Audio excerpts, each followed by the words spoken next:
Can your shadow be our light?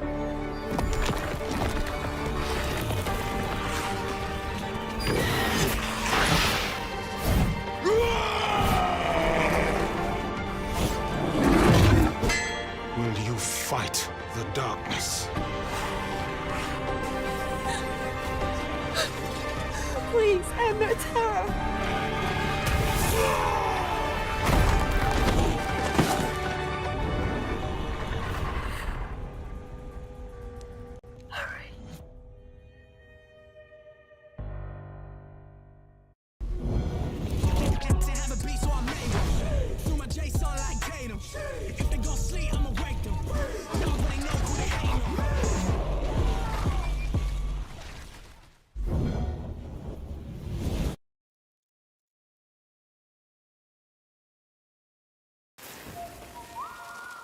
In the beginning, I was all alone, trying my best to do some good out there.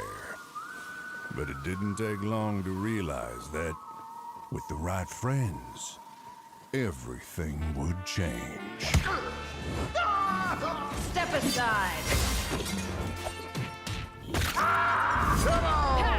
You don't know who you're messing with. They knew the townsfolk were up to something sinister. Let's move! Right behind you! And it was like a powder keg, waiting to explode.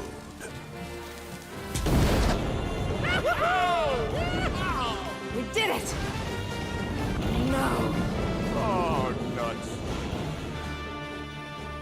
As it turned out, I had the right backup waiting for me, just when I needed it. Let's do this.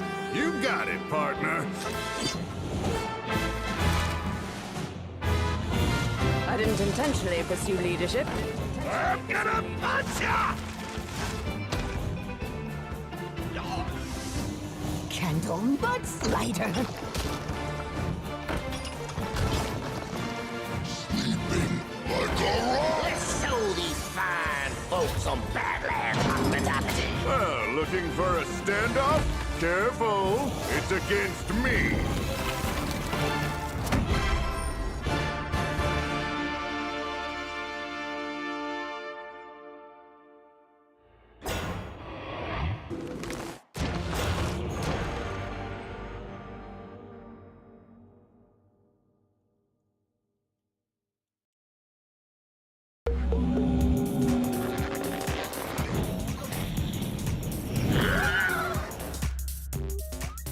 Good game.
BlizzCon 2023 would like to thank our partners: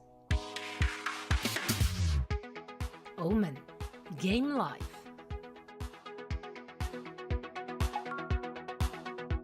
Xbox, Power Your Dreams,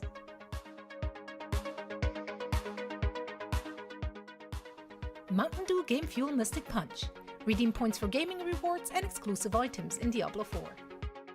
NVIDIA GeForce RTX 40 series and NVIDIA Reflex, the highest FPS and lowest latency on PC.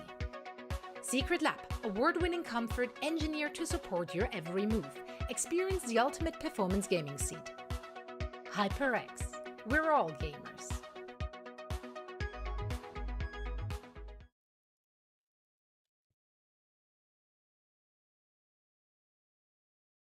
Good afternoon, everybody. Our next panel presentation will give you a glimpse into the future. Here's Overwatch, What's Next? Actually made it. I made it. There has been a World of Warcraft BlizzCon, World of Warcraft deep dive of everything we saw yesterday. I didn't make it, but we're gonna watch now Overwatch, Diablo, and some community nights, so let's go. Is an event that I wish could last the whole week. And here everyone, hey Johnson in chat, good to see you. Opening ceremony, Aaron showed off a few things the team is working on. It feels great being up here with these brilliant people, working on all of the fantastic things coming soon to Overwatch 2. I'd like to kick things off this session with a quick intro. I've been Overwatch franchise GM since November 2021. While I spent most of my first year as executive producer of Overwatch 2, I'm now focused on guiding Overwatch at the franchise level. Way back in 2013, and early in my Blizzard career, the company made the decision to move forward with a project codenamed Prometheus. I remember sitting in the room that day and seeing the look of wonder in the eyes of everyone around the table. It wasn't about numbers or dev schedules.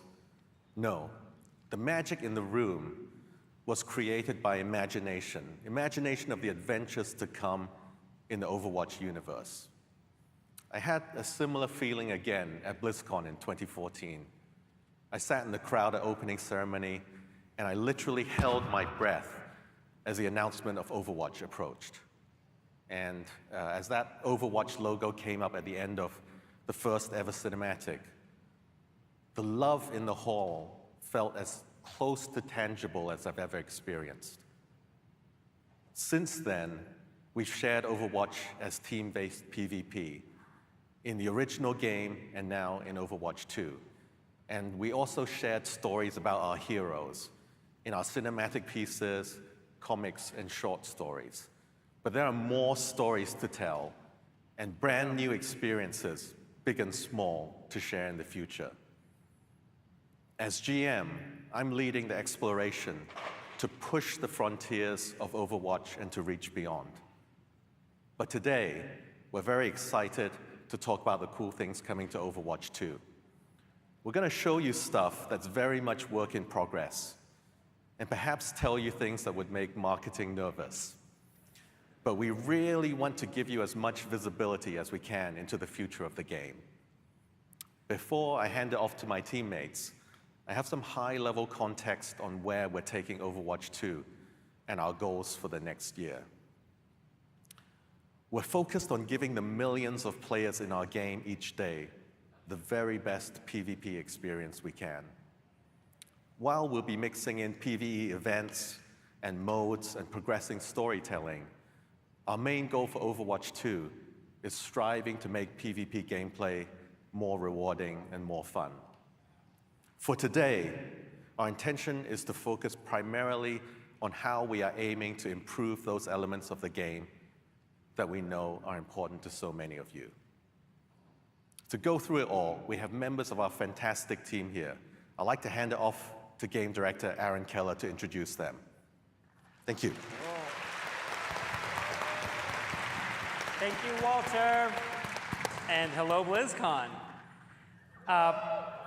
Yeah, so we are excited to share as many of the exciting things that our team has been working on as we can. I'm Aaron, and I am joined by our lead character concept artist, Daryl Tan, game producer, Monica Lee. Welcome industry in the chat. Roger Truckers and Word 789. I'm still excited to see like what new content they could potentially show us. So I don't want to be negative. I just want to, you know, see if there's a future for Overwatch. So I mean, let's see. I wish I have a Chris Metzen voice.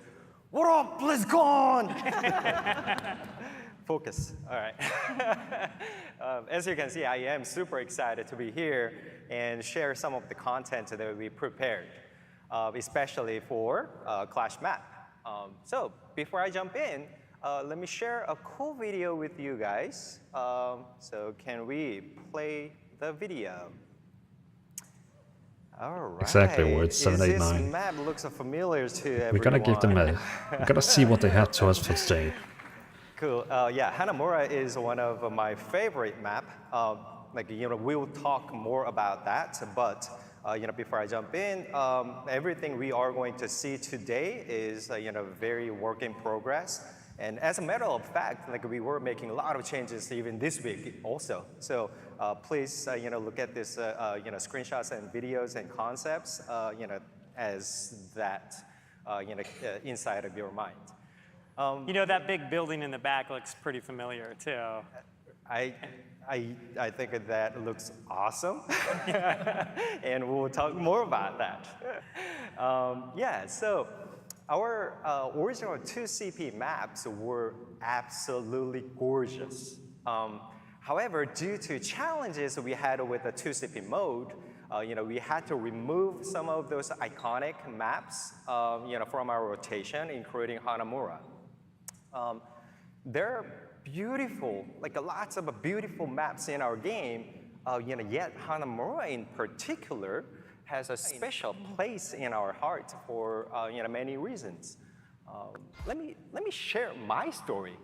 When you are trying to create a world that no one has seen before, there's a little bit of uncertainty and a lot of question, as you can imagine. Am I doing it right? What is the world that we are trying to build, Aaron? And as what Chris Metzen mentioned yesterday, sometimes very epic thing can start with a small heartfelt moment. And this is the perfect example. I still remember the day that I created this concept. I was walking down the back alley of the Japan street with the Google map, and I got obsessed about a small mom and pop store, and I loved it. And I was thinking, yes, let's expand this world with our lens. It was a magical moment that I cannot forget. Just like that, Hanamura was one of the first locations that really made a team feel get to business. This is Overwatch. I mean, I respect that this guy, really likes the game and likes the world and all that, but instantly became clear. I just want to see more about the game. After we retired some of those iconic maps, we have wanted to find a way to bring them back, because Hanamura is loved and known to our players and to our characters. Also, there were so many stories that we had developed around this city, right? So, now with this new Clash mode, it was our perfect opportunity to bring, our Hanamura back. However, the big question was, how can we do this without making it feel artificial? Considering we did not want to remove the original location from our game. Instead, we wanted to expand the world because identity is so important in our game. So we made a new section of Hanamura, a street right next to the original map. And we named our map Hanaoka, meaning flower hill. You can picture the image, right? When you play this map, you can even see some section of the original Hanamura, the map in the backdrop. As you can see in this screenshot, there is a famous Rikimaru ramen shop, and you can see the gate right behind it, right? We all know what that gate is. That's a famous choke point. Yeah. Yeah. So, when you play this game, you should be able to tell where you are roughly. During this process, we also made a few new assets that can hint at the stories of Shimada clan and Hashimoto clan, also Kiriko's yokai group, and many others. So as an example, what you're seeing on the screen, the tiger represents Hashimoto clan, and the dragon represents the Shimada clan in our story. So we created this new wall painting, so subtly melting the story into our environment. I don't know if you can feel it, but every step and decision we made for this Hanaoka map was pretty exciting personally as a fanboy. And I hope this map also makes you excited as well. Yeah, that joy that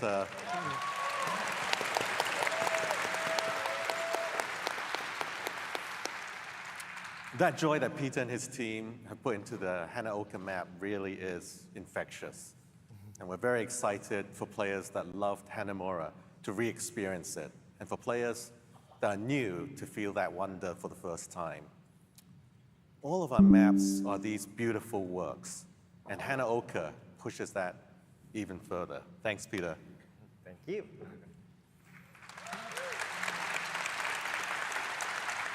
Yeah, so Clash, it's the third new game mode that we've made for Overwatch 2, the third new game mode we've made for all of Overwatch after Push and Flashpoint. I think it's probably important to go into a bit of why we even make new game modes for Overwatch. We think it's really important to always be developing new maps, and we put out several of them every year, but each time we do it, when we build a map for a known game mode, one that we already have, we can only make so many changes to that map. Like an escort map, it's always going to have 3 sections, and we use really hard corners in those to provide choke points for the offense to get through. We try to provide as much variety in those, but we really can't make something completely different until we start working on an entirely new type of objective, entirely new types of game modes. Like if you look at something like one of our escort maps like Dorado, and then you compare that to something like our Flashpoint map like Suravasa, you can see those are very different levels. And they provide different, a different type of gameplay experience too. There's different strategies when you play on different types of game modes. There's different heroes and team compositions that you might want to pick. So we think it's really important for us to continue to do that. I don't know how long we'll continually make like a new game mode every year, but we're not at the point where we think we ought to stop yet. And so let's talk a little bit about the history of Clash and the history of 5CP, because Clash has 5 control points laid out in a row. This is not the first time the Overwatch team has tried to make a 5CP map. We originally started making it for Volskaya.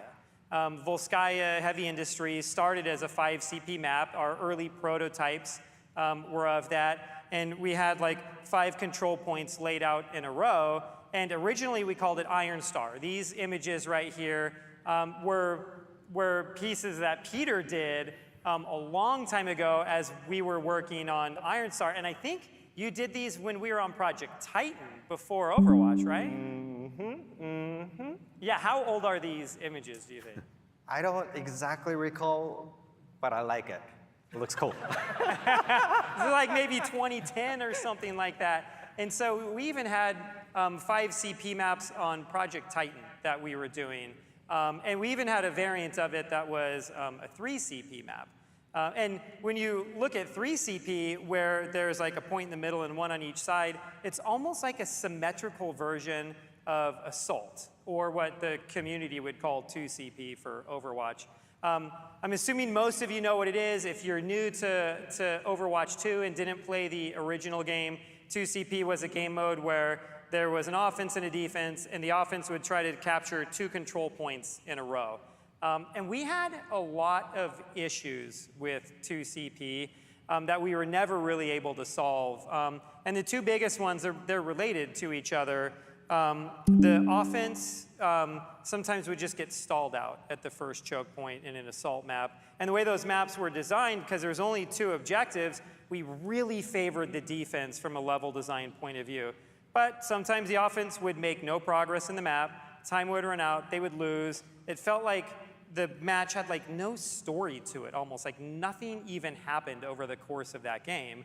And on the other side, sometimes because Overwatch can be a game that snowballs a bit, the offense would get an early pick, they'd win a team fight, instantly take the first point, they'd all have their ults, run to point B, wipe out the enemy team, and then like win the whole game or the round if it was competitive, and they could do all of this in under a minute.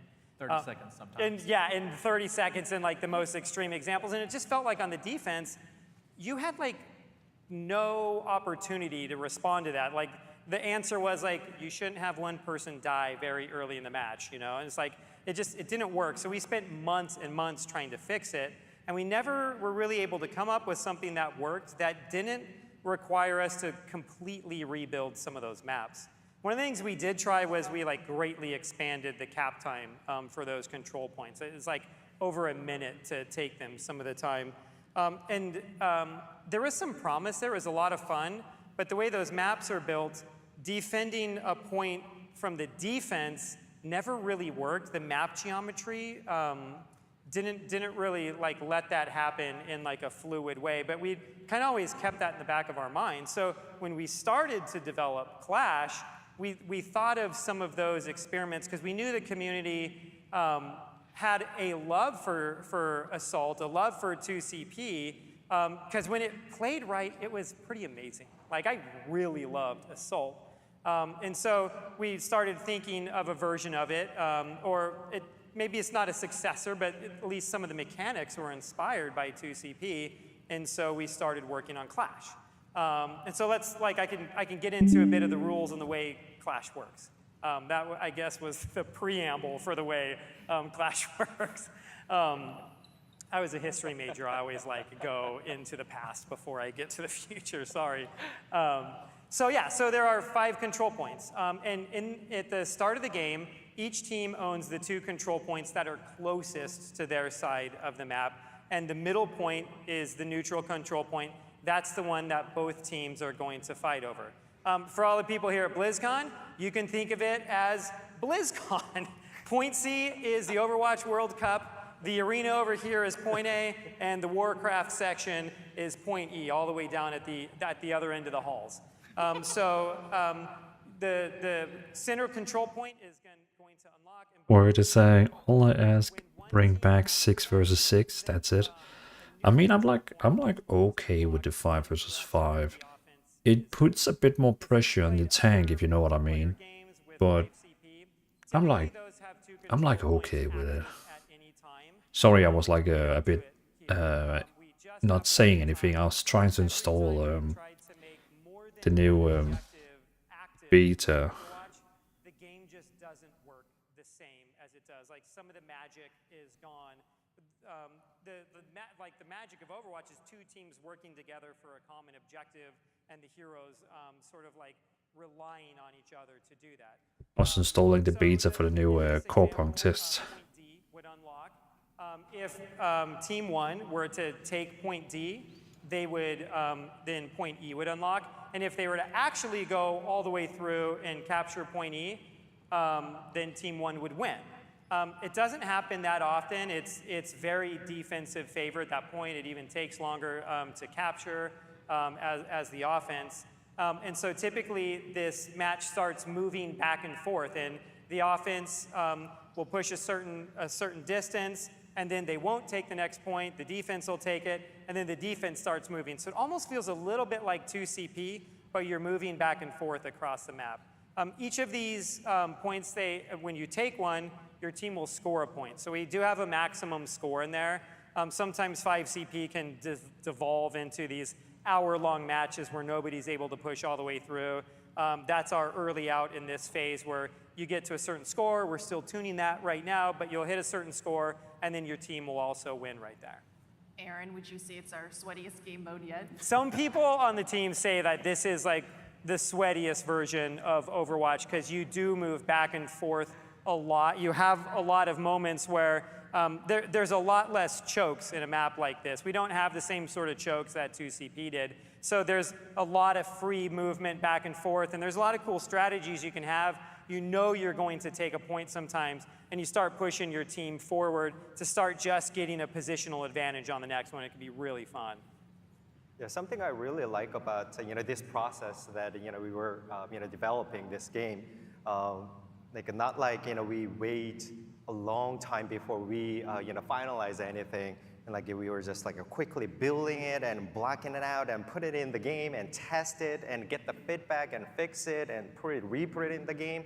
So that kind of collaboration between our team members was very meaningful and in a way very similar to this the fast sweetest game mode, the fast pace, the game. I wish they could show us the game really mode, interesting to think about, like, the team really came together show us for some this. bits of it. Our team has grown a lot over the years. We have a lot of new people on the Overwatch team, and this is the first time that we've actually created a new game mode from scratch with all new people on the team. Gavin Winter was a part of it. The level designer on it, Morton, he wasn't on the original Overwatch, and so these people really came together. And it's like this new team, this new group of people that were able to pull this off. And I'm so proud of all of them to be able to do something like this. Okay, so that's Clash. And we're going to talk a lot more about PvP changes coming to the game and heroes. But before we get into that, Monica, can you get into some of the PvE updates that are coming? Yeah, super excited to be here chatting with you guys. PvE encompasses so many different things, and we are working on some really fun stuff for next year. For most of it, we don't have any specifics that we can share just yet. I know I'm a monster, I'm sorry. But it's really awesome to see how invested people are and what's going to happen with the Overwatch story, both canon and non-canon, with the heroes and the universe. The team has received some really great feedback from players that we're going through, and we're using all of that to inform how we develop all of the cool stuff coming next. But for right now, I'm really excited to share some major updates coming in Season 8 for Hero Mastery. The thing that I really love about Overwatch is that it isn't just one thing, there's something for everyone. For folks that wanted a solo challenge and leaderboard experience, we introduced Hero Mastery this past September. It's been so much fun for us to see players in the courses trying to top their previous scores and get better, so we're really excited to expand the roster of playable heroes. Those scores go to the 100th of a second now. That's too OP. Coming in Season 8, we'll have 5 new heroes joining Hero Mastery. Those will be Diva, Echo, Genji, Lucio, and Mei.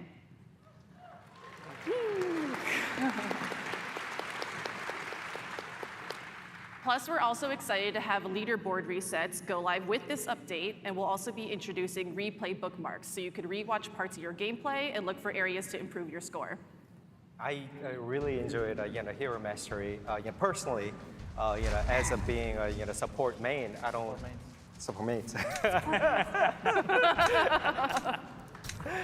As of being a support main, I don't get to play the tank too much. Like I wanted to, expand my hero roster, but I didn't have a proper introduction to that role. So Hero Mastery was the perfect opportunity for me to jump in and practice my skill, and especially when I was doing that with Reinhardt, it was such a great moment for for me to learn the a control of charge, when to charge, how to stop, how early should I stop. So that was just the very fun moment that I had with Hero Mastery. Are you a top 500 Reinhardt now? Getting close. Close. Soon. Keeping with the philosophy of having something for everyone, we don't want to limit the Hero Mastery experience for folks who want to play with their friends or maybe meet new ones in game. For me, Overwatch has been a social game, and we're really looking forward to bringing that into Hero Mastery next year with Hero Mastery Gauntlet. Please speak to the Outworlder welcoming specialist. This new 3-player co-op mode features the Hero Mastery art kit, bots, and all new gameplay that is focused on enemy waves and tower defense. We have some work-in-progress footage up here where you could see the 3 Gauntlet towers, which are our objective points. The goal for the team is to defend the towers from attacking bots. There'll be exploding bots, flying bots, all sort of varieties there. And it's really fun to challenge juggling the defense of 3 towers, the different kinds of bots, and different ways to power up. And so as a result, you want to make sure that you are defending really well in your towers, getting power-ups on all of them. There's airstrikes that you could call in if you're being swarmed by bots, or you can generate healing for the entire team. This is awesome. As I just shared, I had a lot of fun with the Hero Mastery, right? But now you can actually play this with friends. That's actually pretty cool. I'm a big fan of a tower defense mode, and you can do that with your friends. Yeah. Yep, and there's leaderboards for this too. So there's going to be a crazy race when this one comes out. It's really, really hard, too. It's a great thing. That's actually cool. I played it recently, and my 2 of my towers just went down immediately. Gotta practice some more. I had a really funny moment on Monday. We were doing a stream on J3's stream, and someone in the chat asked, would we ever do a tower defense mode? And I said, that is very interesting. Interesting you asked that. When Gauntlet ships, we're gonna have heroes rotate seasonally, and we're also gonna have new custom rewards from challenges. We really want each game to feel highly replayable and really unique, so we're really excited for you all to jump into Gauntlet with your friends next year.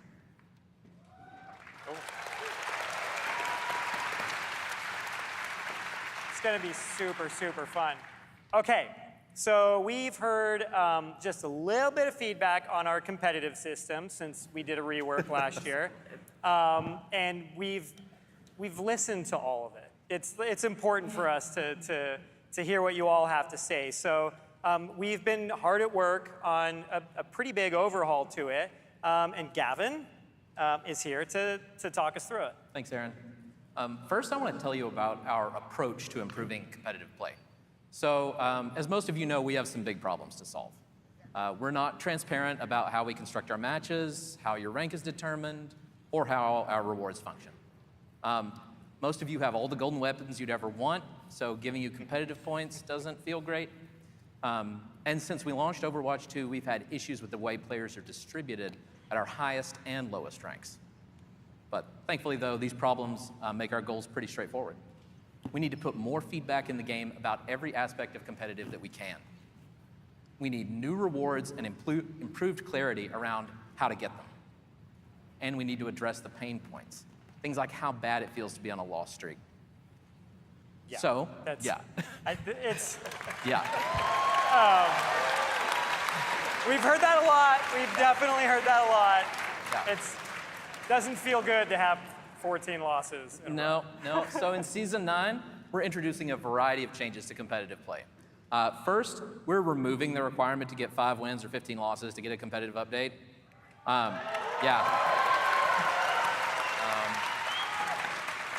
So, loss streaks would guarantee that you were going to rank down, so what's the incentive to keep playing if you're on one? In its place, we're adding a new page that makes your rank more transparent than ever. Let's go. We call this the competitive overview. With this new system, your rank will update after every match, win or loss. The progress bar at the bottom shows exactly how much your rank increased after this win. You can see that ranking up to Plat 5 is on the right, and ranking down to Gold 2 is on the left. And when you hit that, so when you win a game and it hits Plat 5, you immediately rank up to Plat 5. You're not waiting extra games to do something like that. It just happens.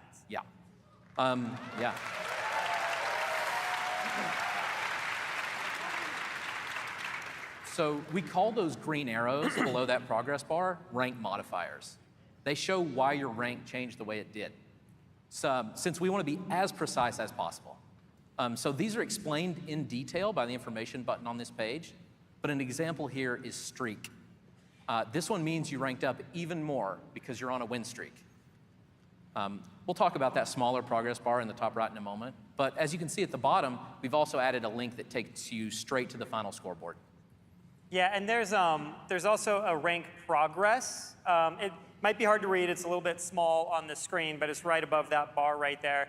And right now it says your rank progress is 85%. So you can see you're exactly 85% of the way to the next rank. There's a lot of people, when we get feedback, a lot of people were asking us to bring SR back. It was the system that we had on Overwatch 1. And we did have a few issues with SR, and maybe like two of the biggest ones are one, it was a very arbitrary number to just say you were 2374. Arbitrary, so, 2374, everybody knows right. what a 2374 is. And it does, like we recognize it does take on meaning after a while for people that are playing with it. What we're hoping here is that you're gold 1 and you're 85. You're 85% of the way through gold 1, and that actually has more meaning for the vast majority of players.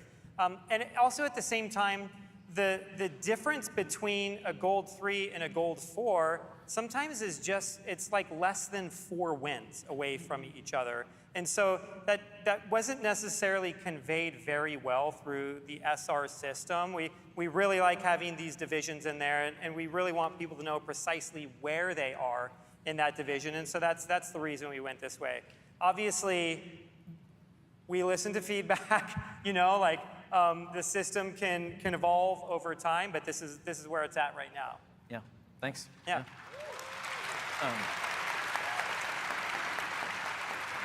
So when we launch Season 9, we'll also be resetting ranks and bringing placements back to Overwatch 2. So this isn't a full MMR reset, but it will give you a chance to make a big change to your rank because your placements games will count for a lot more. We want to do that every year, along with some big changes to our systems and hero balance. We want to give everyone a chance to earn a new rank because we'll also be redistributing players at all ranks.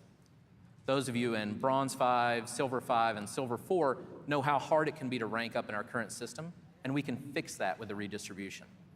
Those of you in Grandmaster 1 also know that we have more Grandmasters than we ever did in Overwatch 1. So, as part of this redistribution, we're also adding a new rank above Grandmaster called Ultimate. We want to update our competitive rewards every year, too. So in Season 9, we'll be adding Emerald Weapons. Now, this art's not final, but hopefully it gives you an idea of the types of rewards we want to add each new year. I need those Emerald Zenyatta balls. They look so cool. Me too. Oh my God. So when we add Emerald Weapons, we'll convert all of our current competitive points into a legacy currency that you can still spend on golden weapons if you want. But to show these off, you'll need to earn competitive points in the new season. Yeah, and I think what's like really exciting about this, I love the new redesign, but there is this annual cadence that we are trying to bring into the competitive side in Overwatch. And I know when we first launched Overwatch 2, the seasonal reset and placement was very controversial. But this is going along with a whole set of additional rewards, a redistribution of players across the ranks. And we think that initial set of placements now is worth it to get everything else that we've got. And it's also like a really exciting moment for players to look forward to on an annual basis. Yeah, every 2 months was probably way too often. Yeah. So going back to solving our problems. We know that the competitive challenges page was really confusing, and that was the only place to see how to earn our rewards. So we're removing competitive challenges and building a new page to show progress towards seasonal rewards. We think this page is a much cleaner way to show rewards and the requirements to get them. You may have also noticed that smaller progress bar in the top right again. Instead of our old end-of-season challenges that rewarded competitive points based on your final rank, wins and losses both progress you toward big payouts of competitive points. But just like our current weekly challenges, wins grant a lot of bonus progress. And another small improvement we're going to make is showing the range of ranks in the match instead of just the average. You can see that in the top left.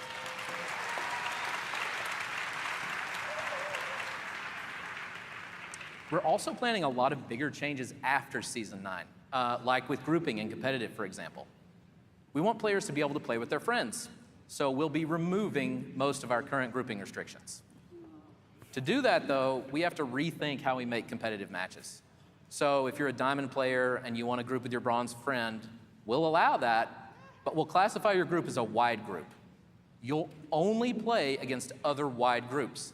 And we'll try to find groups with a similar shape as yours. So if you're a diamond tank and your friend is a bronze support, we'll try to find another diamond tank and bronze support for the other team. No promises.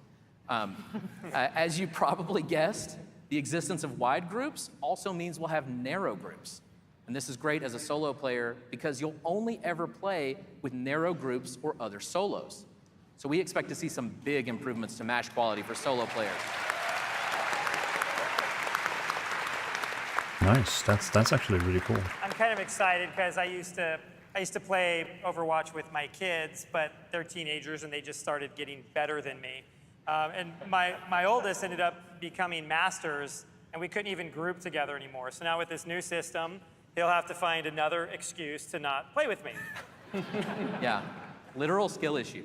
Another win is this gives us fewer Smurfs.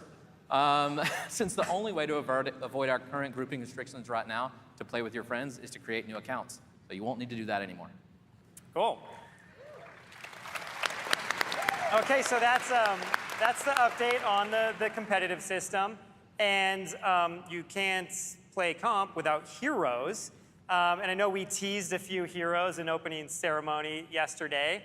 And Daryl's team has created some amazing concept art to show for some of those heroes. Take it away. All right. Yeah, thanks, Aaron.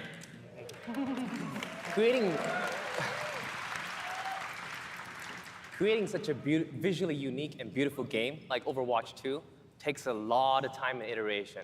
In the Malga Deep Dive panel yesterday, the team went through some of these processes, from coming up with a hero idea, to drawing the concept art, to the modeling, then building their abilities, and actually putting it all into the game.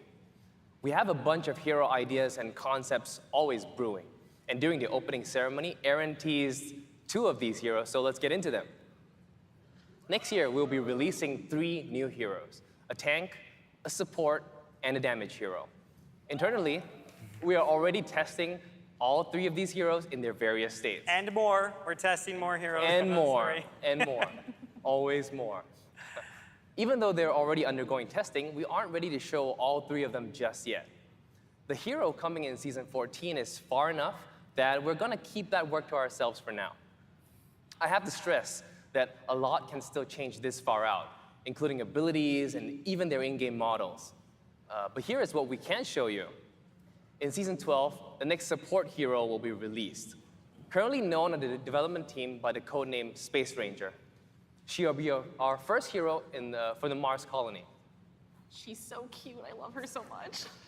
Thanks, Monica. We aren't quite ready to show her in action just yet, but we do have some early concept art of what she currently looks like.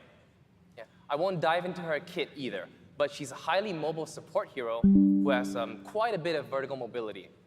To that end, she has no lack of thrusters on her suits and all over her boots as well. And when we say that things are still changing, Space Ranger is a perfect example.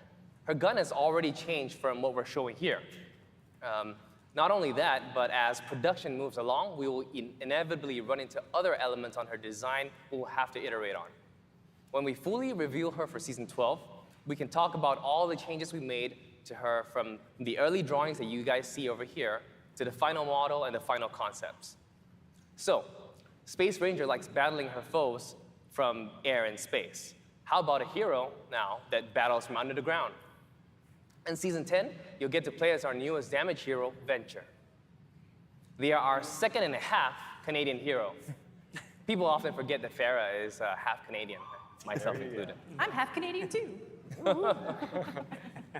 The fantasy we're going for with Venture is that of a swashbuckling archaeologist.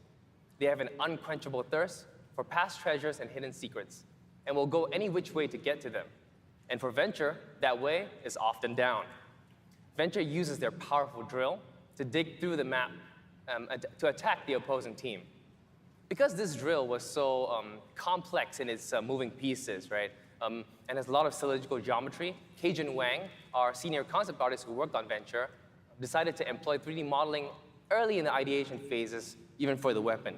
And now I'll toss it over to Aaron to show you guys some of how this weapon works. Yeah, okay, so we have some early gameplay footage of Venture from a recent play test. Here we go, this is the loading screen. We always do those kind of like silly little portraits. One of our artists, Taki, does those before they're ready. Burrowing underground is kind of amazing, so they can like burst up out of the ground, do additional damage, has vertical mobility to it. They move around the map really well. This weapon is amazing. It shoots a projectile out a set distance and it explodes right there. It's really nice to be able to hit people even around corners with that thing when they duck out of the way. The dig also, it's like the most important part of this is it makes you invulnerable, you know? So it's like you can't be hit when you're underground. It's a great way to escape. It's also a great way to get in close to players. You pop up like that, and then you have a dash as well. And so the dash, you can do it in the air. Hero. You can dash underground if you want to when you're moving. It's all around just like a really, really fun kit to use. We have this idea or this goal that we try to do with heroes on Overwatch, and I think we're able to hit it on DPS heroes a little bit more than some of the other ones. But as much as we can, we just want it to be fun to hit the buttons. You know, like move around a space and just kind of have like some joy there. And Venture, I think, is one of those heroes where they just are fun to hit the buttons with. Hey, Aaron, to expand on that point, when I was playtesting Venture, I also literally, just kept hitting, the button, to borrow in and out, without any reason. But it was feeling so snappy. Just a big shout out to our animation and FX team to make this happen. Yep. So this felt good. Now we didn't show the ult. We're holding that till season 10 until we fully reveal the hero. So there's more to come. These are just some of the things that the team is working on. There's so much more. And next year, we'll like have a lot more things to talk to you about, a lot more things to reveal than we could have just fit here within 45 minutes. I want to say that improving the overall play experience is really important to us. And this goes beyond just game modes and new heroes, but also how everyone engages with the game's meta systems. So one last thing I want to mention that I know people are really interested in is a set of changes and updates to the Battle Pass. An initiative we're working on for next year is a redesign of the Battle Pass. And we're deep in the process of working through this, which means we aren't ready yet to go through the details. But I want to give you a small glimpse of what we're thinking. One goal is to offer players more agency when it comes to the Mythic Skin reward. Let me talk through a couple of specific cases. Players progressing through the Premium Battle Pass today are able to unlock the latest Mythic Skin each season. But what if you don't play the hero with that Mythic Skin? It's going to make the Battle Pass a little less exciting to you. In a different case, you miss the chance to get Cyber Demon Genji because you weren't around to play that first season. What we want to do is to address both of these scenarios by giving you the option to earn any single Mythic Skin we've ever released when you play through the Premium Battle Pass.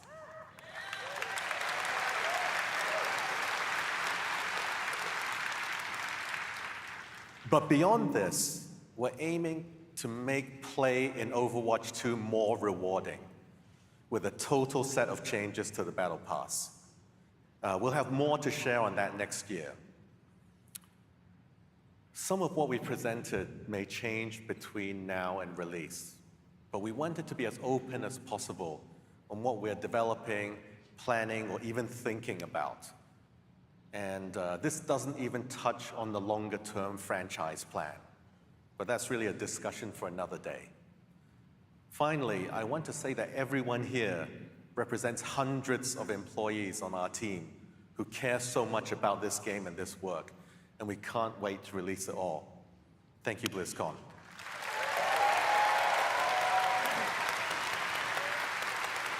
Yeah, I'll add on to that really quick. This team is made of like so many talented, amazing people, and this is just a small glimpse. He's just thanking off. Words, I don't think we're gonna ever see a PvE campaign in the game, but at least what they're doing with that training mode where you can fight against a lot of robots with friends and fight on leaderboard, that sounds actually fun. So I know we won't see a Destiny 2-like campaign for Overwatch, but So thank you everyone so much, and we'll see you on the streets of Hanaoka. at least we're getting something PvE-wise with a leaderboard, which still seemed fun in some way. So in 15 minutes, the most important thing is coming on. That's the Campfire chat for Diablo. And that's going to be interesting, because maybe they're going to show the next hero. And even, you know, the next, like the next class you can play. And maybe even more details about the next expansion. So that's going to be interesting to see. Power your dreams. Omen, game live.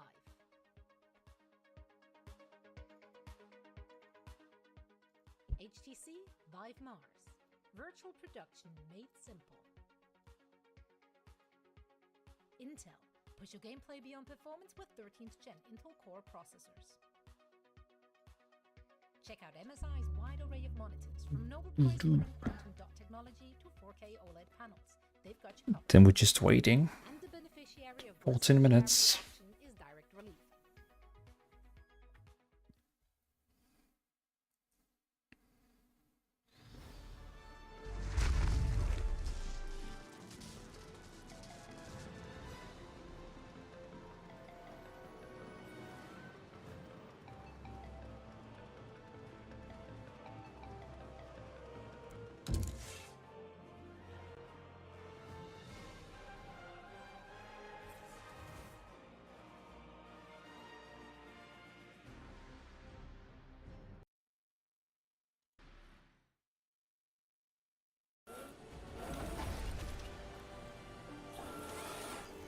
Another newcomer. Well, at least your head...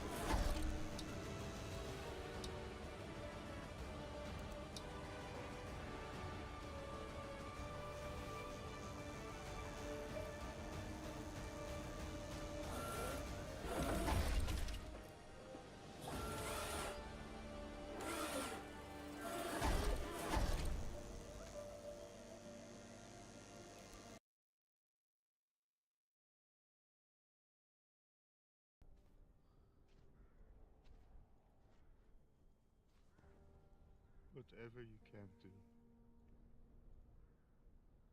we beg you. Will you save us?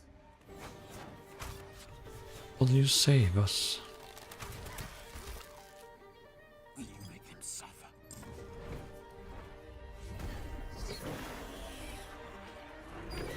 Can your shadow be our light?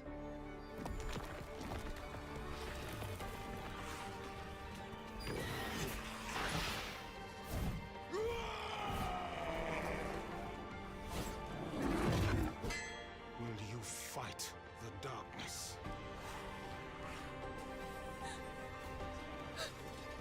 Please end their terror.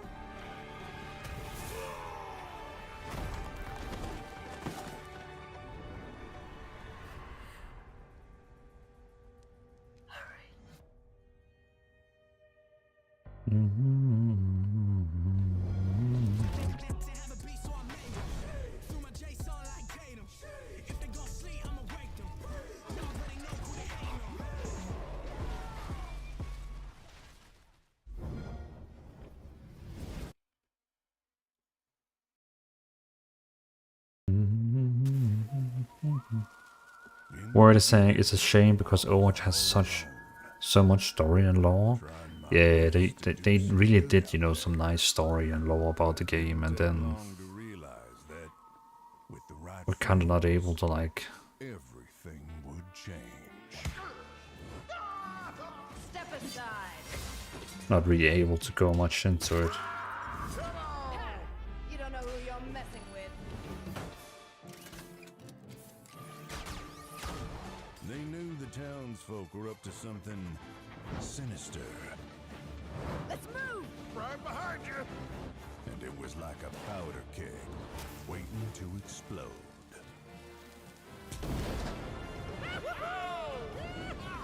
We did it! No.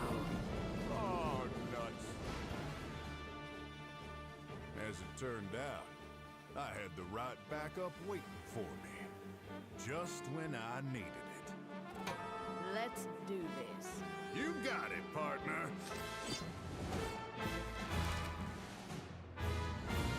I didn't intentionally pursue leadership. I'm gonna punch ya! Candle butt slider.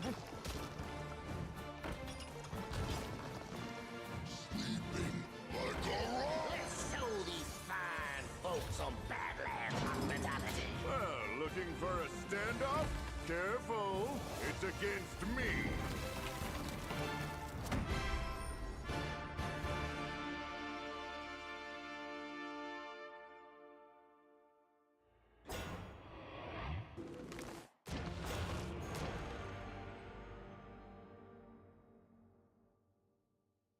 No, no, no, no, no, no, no, no, no, no.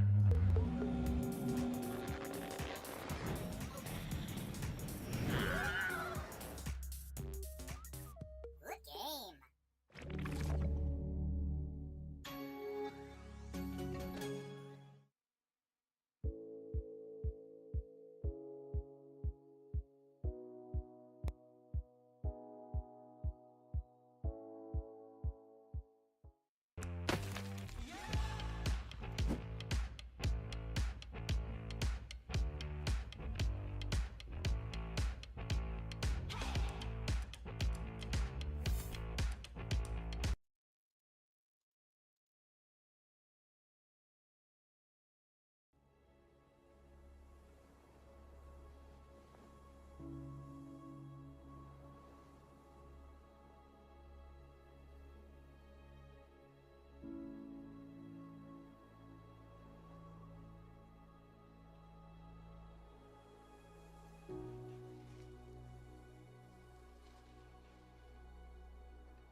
Request to remove the fields.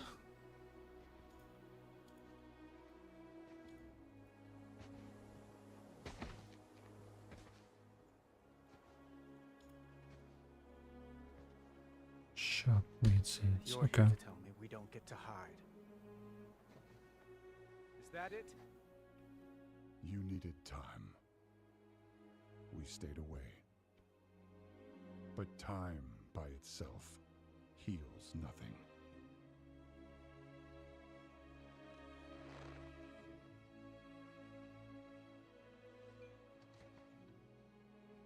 You didn't just come here. It's, I mean, the quality of this trailer is insane. Like the way he's made with his face and all that is just insane. You could easily have blamed me for saying, you know, that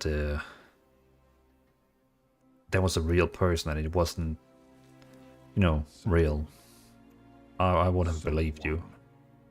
Is calling out from the heart of the world. Like a voice from a dream.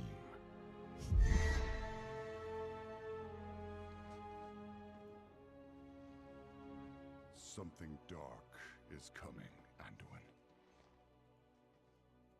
The world needs your light again. My son.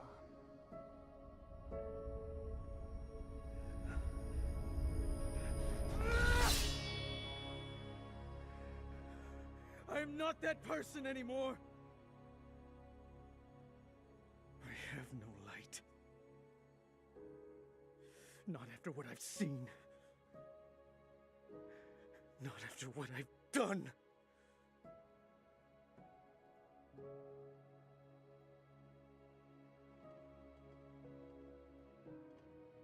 You are not your past, Anduin.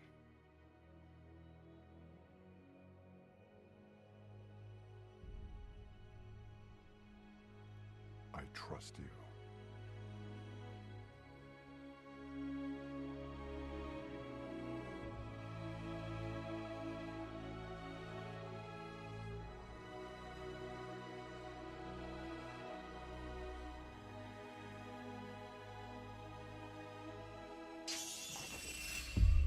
Hear me.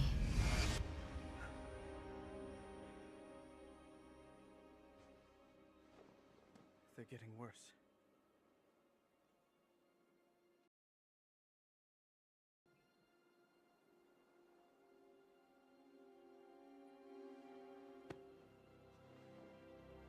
Look, whatever's coming, I'll stand with you. Of course I will. But we were drawn here by the voice. Who is it, Thrall? Who's calling out to us? I'm not sure yet.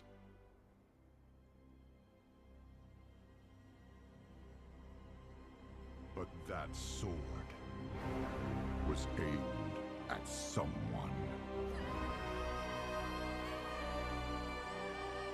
Love the music. Ah.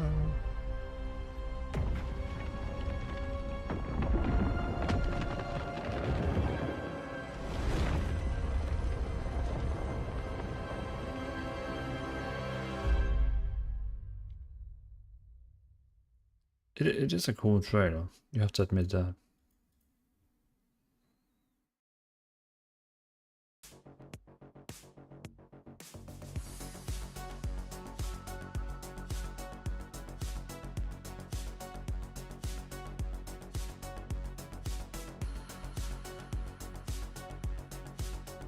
But the Diablo show is starting in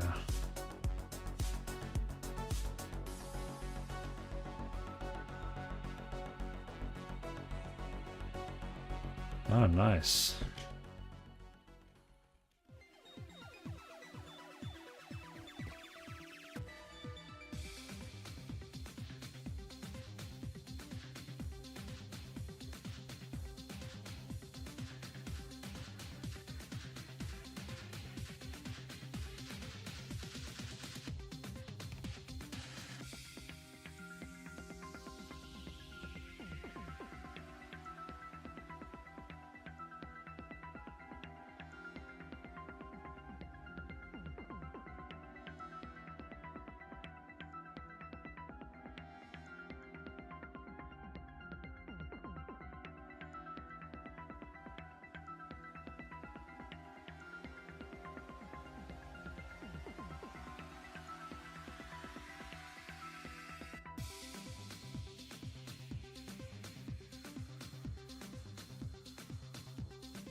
Yo, who's ready for some campfire chat with BlizzCon?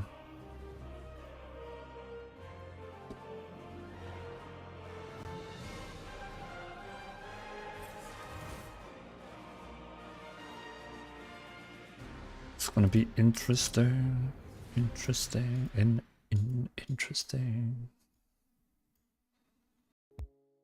BlizzCon 2023 would like to thank our partners: Omen, Game Life,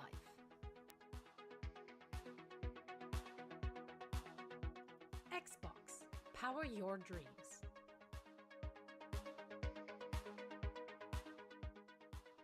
Mountain Dew Game Fuel Mystic Punch. Redeem points for gaming rewards and exclusive items in Diablo 4.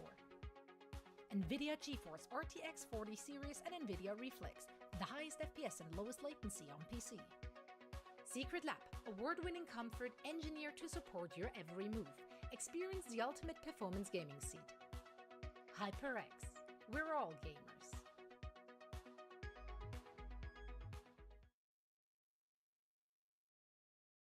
Okay, the Diablo stream should start. Thank you everyone for There we joining go. us. Welcome to the Diablo 4 Campfire Chat. It's gonna be nice. I really, really hope they're gonna talk about the new expansion and maybe the new class. I would hate if they just totally ignore that.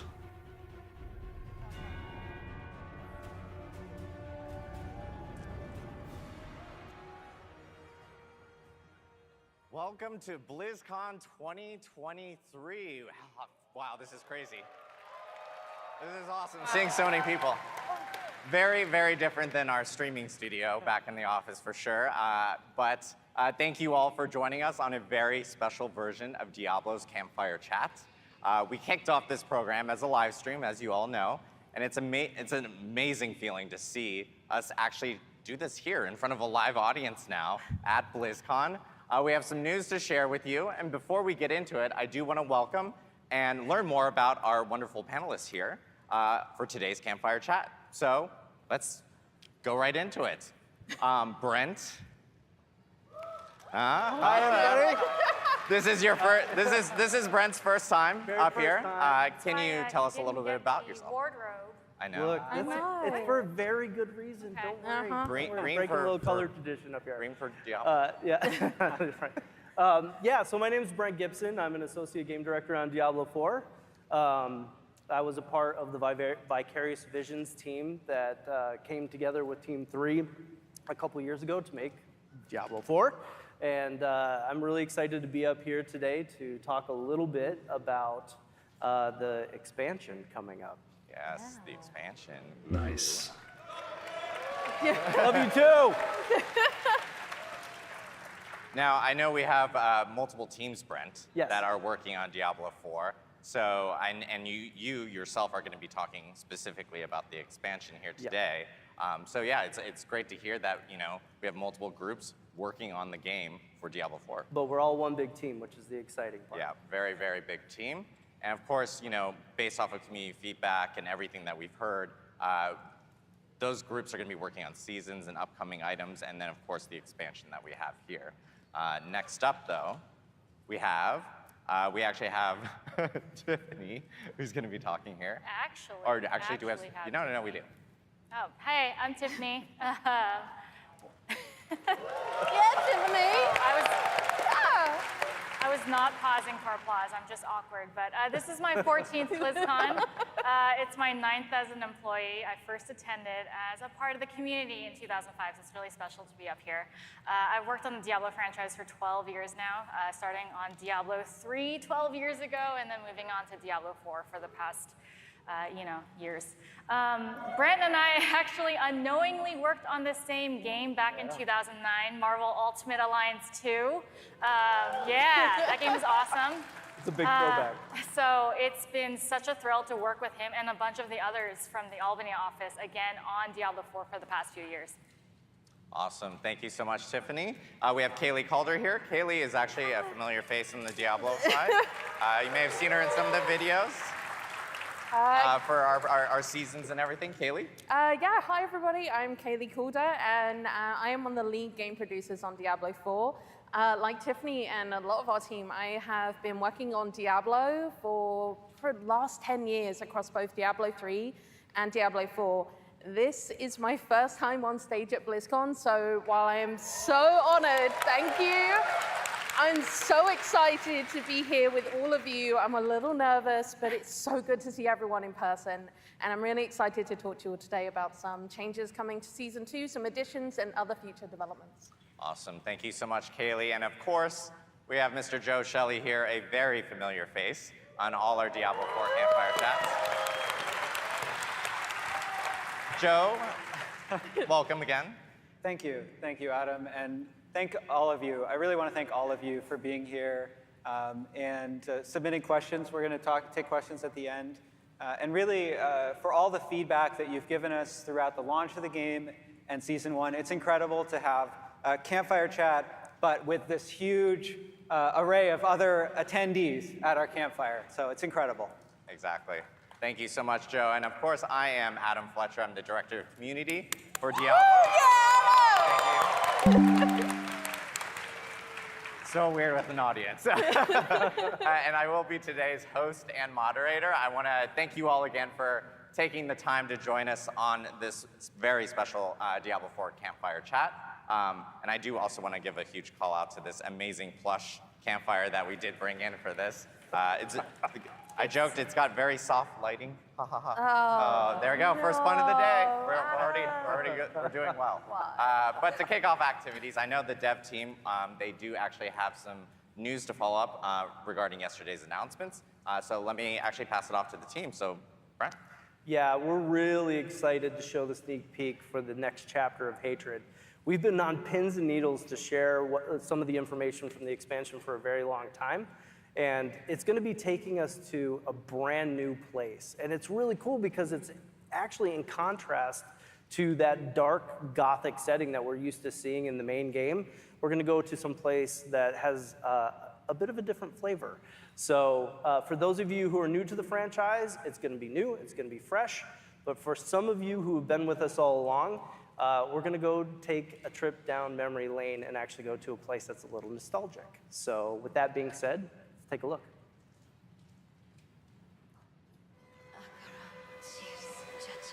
We have each played a part in what has happened here. You abdicated your choice to this child.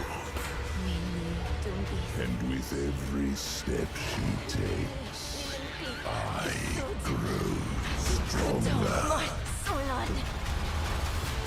There will be no salvation in the light.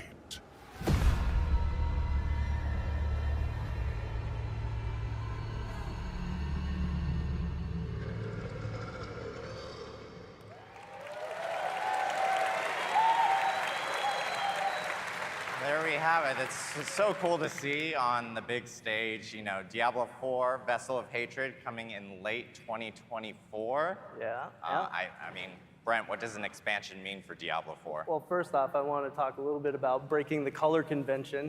You've been giving me I've got green shoes all on. sorts of grief over my green jacket. I like the green.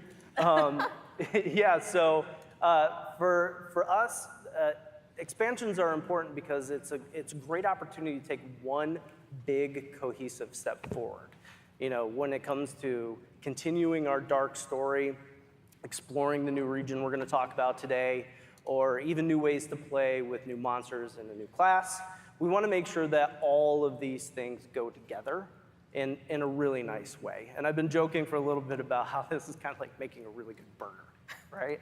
You want to make sure that you're pulling in all of the ingredients that you need so that when they all come together and you take one big bite, all those flavors are working together. And so for us, that cohesiveness is really important. So you say burger. There are a lot of variations of burgers. There's like single burgers or like maybe a double-double from In-N-Out or something like that. I'm so hungry now. Yeah. You know, coming from Albany, In-N-Out, I'm down. That's great. So what kind of burger is this year?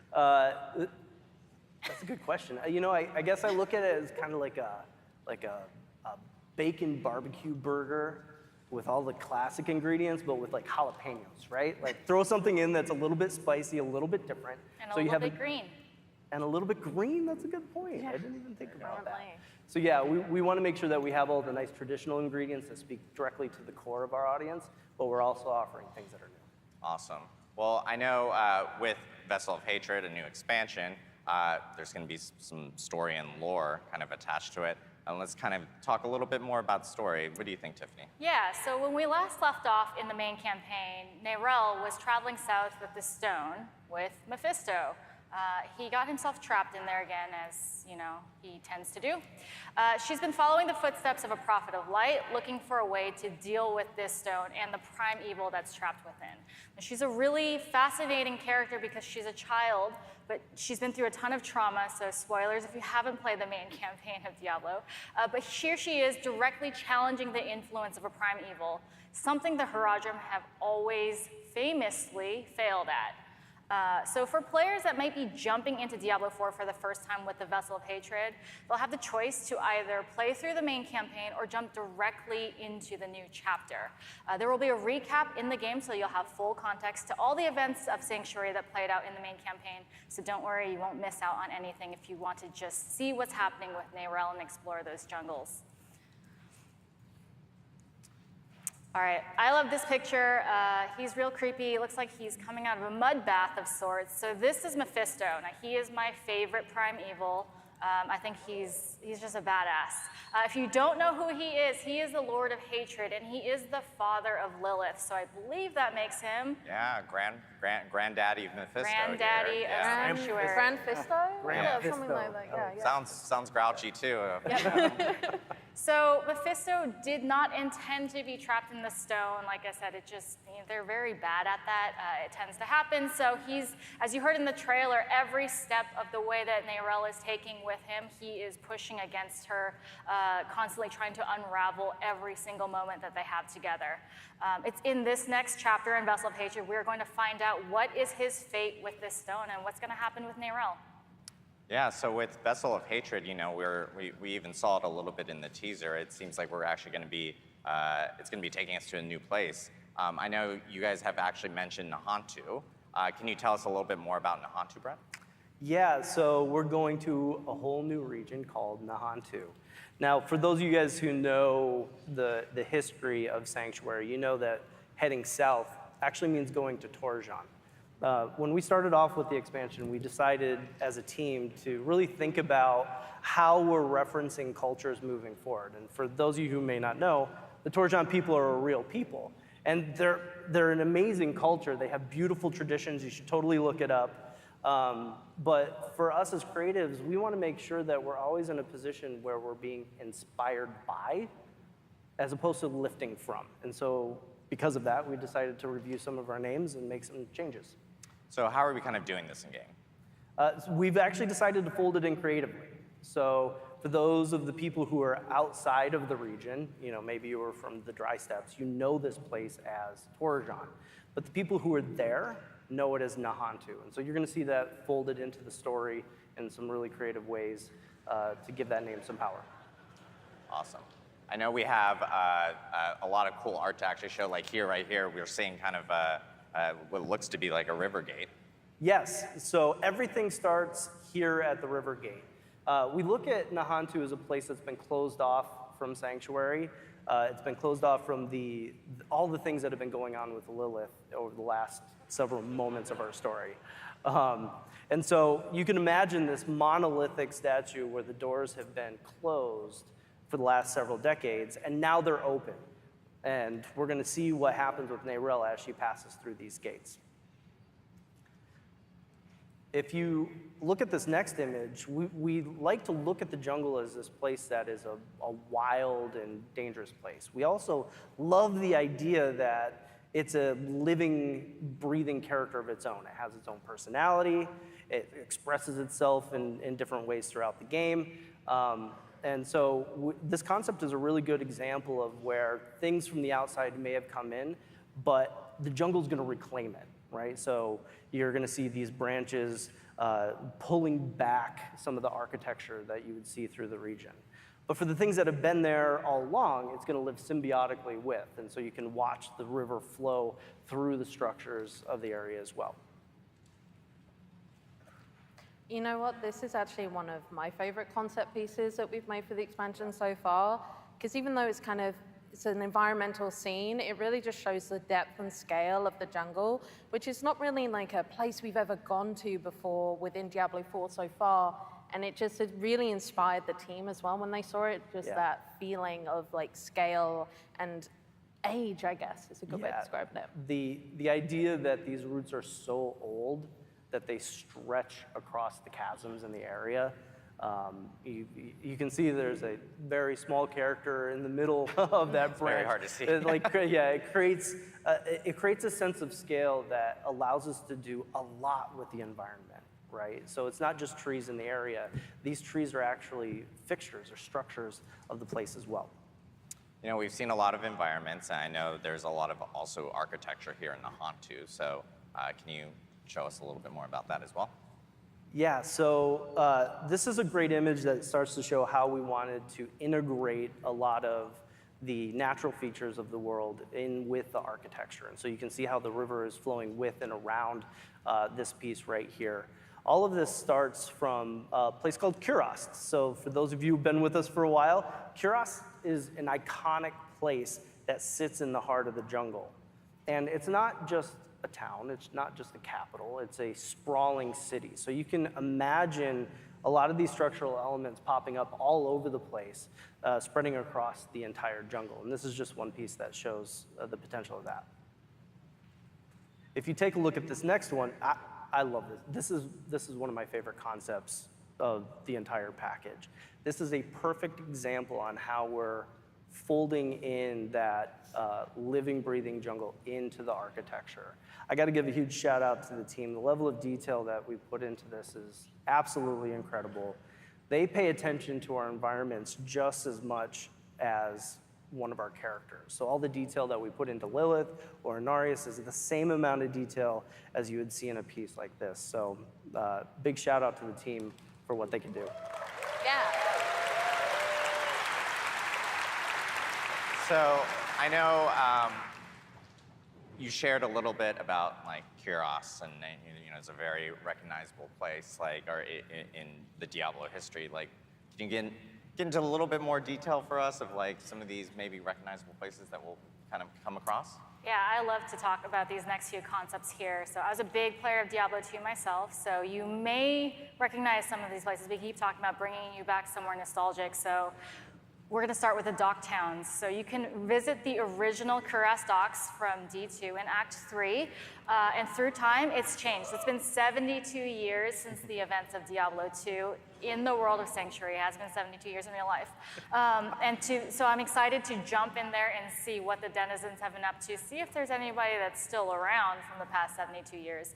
And like Brent and Kaylee were saying earlier, a concept piece like this really gives me this incredible sense of scale in the world of Sanctuary, and I'm super excited to explore areas like that. We know that locations like this really set the tone for successfully delivering on that nostalgia and embracing that legacy of the Diablo universe. So the capital Kurast is something that we've always wanted to know more about. So this is a clip that's actually from the teaser that we've showed you a couple times now. And this is that incredible ziggurat with really, really creepy Grandpa Mephisto talking over it. So we've always wanted to know what's under this ziggurat.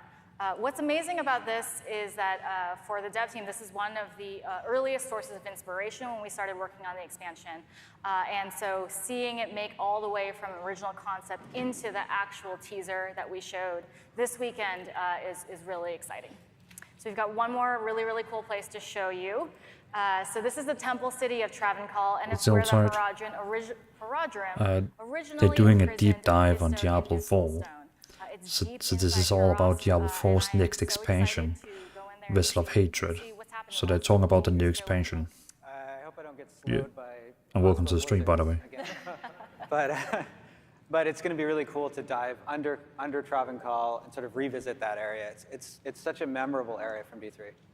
Yeah, Travancore was super memorable. Act 3, everyone remembering as they're fighting the council there. So it's great that we can revisit that here in Vessel of Hatred. And of course, a big question I know that people have with Vessel of Hatred, does that mean a new class is coming?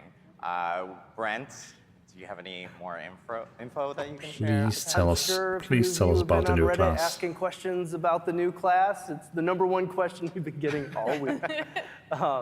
You know, when we started off, we were still making the main game, and So I'm tired. really After this proud of the BlizzCon, fact I'm that gonna we play delivered Core Punk. 5 classic classes, right? We got that great feeling of all of them spread around the campfire. It felt really, really good. And so when we're talking about the expansion, we had a decision to make. We're kind of at a crossroads of, do we do another classic, or do we do something new? And the team really thought about it hard, and we felt we have a responsibility to actually bring new things to Sanctuary. Like, this game is really big, this world is very big, we need to continue to broaden it, and so we made the choice to go with something new. So you're saying new here, and we're seeing a lot of jungle environments, obviously. Yes. So does that for sure rules out something like the Witch Doctor? Yes, that for sure rules out. It's absolutely a brand new class. It is not the Witch Doctor. Come on, tell us which We've been class it hearing a lot is. of like, it might still be the Witch Doctor. And I'm like, I'm pretty sure we said new class. So awesome. That was great that we got to see kind of like, and get a little bit more information about Diablo 4 Vessel of Hatred. Again, Diablo 4 Vessel of Hatred is coming out in late 2024. We'll actually have more news next summer about Diablo 4 Vessel of Hatred. Green. It's great. Going green. I'm glad you're color coordinated for this, Brent. So, but we do want to talk more about some of the other items that we talked about in the opening ceremony yesterday. And so Joe, I know, wants to talk a little bit about Season 2 and what's coming forward. Yeah, absolutely. They, So, you know, we've had, they can't just tell us they're coming with a new class, but don't want to tell us what the new class is. so much community feedback. That is so rude. Like, I mean, not rude, but you know what I mean. Like, so we're all just gonna be sitting here waiting for them to show us the new class. And I think we have, a roadmap here. You know, you can see here. I've been waiting so long for Core Punk, I lost half my hype. I hope it's great. Yeah, I mean, it's still very early, so it's a very early test. Launch or since Season 1, you'll be able to Alright, bro, I'm gonna alert my game is starting. Which game are you playing? The changes, thank you. That was all me, no. We have an incredibly talented team of system designers who care deeply about the player experience and the feeling of movement through the levels and being able to capture the objective of reaching level 100, right? And so that change was something that we thought was really important for Season 2. But we also changed things like the way that item power scales, right? So that as you fight more difficult monsters, you can get more powerful loot, including some of those uber uniques from Duriel. Yes. And so many other quality of life changes. The mount, I think, is transformed. And, you know, that's not all we have in store for Season 2. Like we were talking about in the opening ceremonies, we made some announcements, and we want to get into more detail about those here today. And a little bit of a sneak peek at, you can see here, season of, I'm going to say the orange text. Yes, that's definitely a final name. Yeah. Final name. No, we're not quite ready to release the season name, but we have a sneak peek of one of the features coming with leaderboards and the gauntlets. So we're really excited to talk about those. Let's jump into it. Yeah, so we're going to kick things off with some updates to Season 2 that are coming really, really soon. Literally this coming Tuesday, November 7th, we are going to be adding new unique rings, which were called the Malignant Rings. Developing Seasons is an opportunity for us to look for ways to bring things back that you, our players, really enjoyed and really engaged with. It doesn't mean that we'll bring things back from every season, but we will look for opportunities, especially when the community is letting us know how much they enjoyed it. And also, we also had a lot of fun with these. This also is an opportunity for Alright. I mean, I think I'm gonna, say that was it, because I just wanted to see what was new with the expansion. They kind of talked about the expansion concepts and that we're getting a new class, and now they're just gonna keep talking about the Season 2, which we already know everything about. So for now, it's just gonna be, talk about what we already know. So I'm gonna shut them. Change that. So what I'm going to do now is I'm going to play a game which I'm not allowed to stream because it's a game that is in early access, not early access, it's in beta playtest, and I'm not allowed to stream this game. So I will have to leave because I'm going to play this game, test it, and give the developers feedback, but I'm not allowed to stream or make content about it yet. So that's going to be interesting. So for everyone who tuned in to watch this very quickly, Overwatch and Diablo, BlizzCon with me, thanks for joining today, and I'll see you on another live stream. Peace out.